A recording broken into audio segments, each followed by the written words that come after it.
Okay, for your assignment today, you're working on pronouns, and what you have to do for the assignment is click and drag each of these to the correct spot. So I've already put these ones in. So we know yo is singular, one person, right? Two means, and it means I. Two means you, informal, one person. Usted means you, formal, like what you'd use with a teacher, an adult. Él, he, and ella, she. So now you need to figure out where the rest of these go. So for instance, mi hermana y Julia. So we know that there's more than one person. It's going to be somewhere over here. Would it land in the... Does it include myself? No. Does it include you? No. So it's going to be down here. It's going to be they, right? So what would help is if we had the actual they there.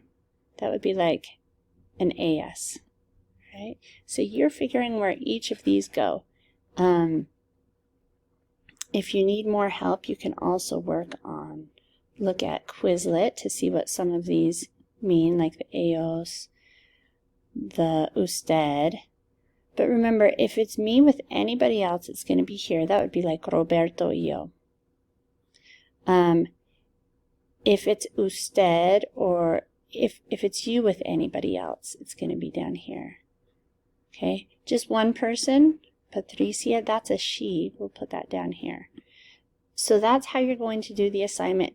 Now it says then make up one more person or people for the top right and both bottom categories. So here I would just make a new text box, and it's got to be me with somebody else. So I'll say mi papá y yo. And that would work.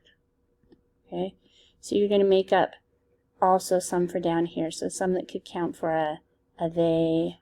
Down here, some that could count for a he or a she. I'd probably put a name or my brother or sister.